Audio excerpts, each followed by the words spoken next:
In your health headlines, it's almost football season and practices have already begun for many programs. And with that full contact sport comes the very high risk of concussions. And it's not just the NFL dealing with this issue. Dr. Mitchel Goldman from UCSD is here, as he is every Tuesday, to talk about this subject. Thanks for being here, Dr. G. Good to be here, Kathleen. Let's clear it up right away that concussions certainly aren't exclusive to football, soccer, baseball, and cycling, as you've personally learned recently. Yes, I have. And so there's about 4 million people that get concussions in the United States every year, and the problem is only 1 in 6 actually get diagnosed.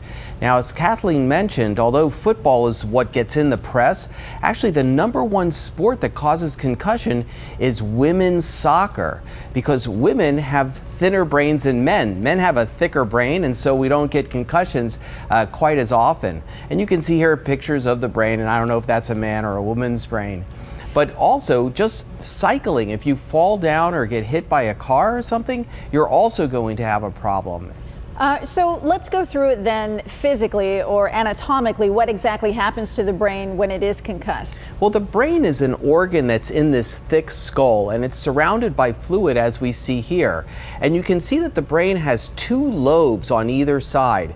And so when your head hits something really hard, those lobes can sort of separate or move a little bit, and the connection between them can be severed or they can be scarred. And when that happens, you have problems, many different problems, but one of them is actually seeing double. And so you have to teach yourself how to see again. There's other problems that can occur with loss of consciousness and with memory loss. And then the other problem is with the brain is it can actually get a bruise.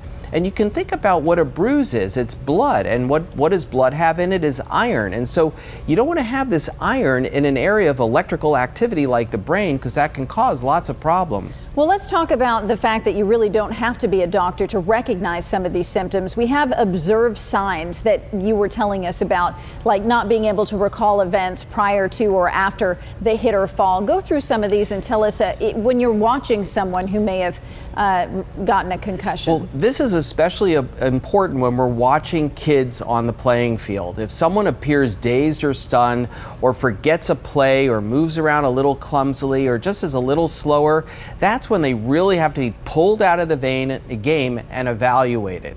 Because it's very important that you don't progress this to something more serious. Because the most serious thing you can do if you already have symptoms of a concussion is getting another concussion, because one on top of the other can then cause permanent brain damage. And there are also some very dangerous signs, including one pupil larger than the other. When you see that, are we talking emergency room here? We really are. If someone loses consciousness, they should go to the emergency room. If a pupil's larger than the other, it means that those brain hemispheres have been disrupted. If there's a headache, especially something that's associated with weakness or nausea and vomiting, those are all the symptoms that you should go to the emergency room.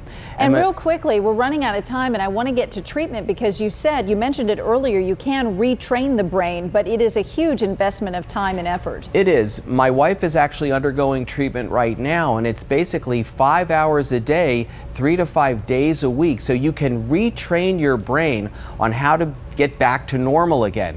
But it takes months to do. But right here, Scripps Hospital in Encinitas has a brain rehab center, so we're very fortunate in San Diego to have the ability to actually rehab. So just like you can rehab a bone or a muscle joint, you can also rehab your brain as well.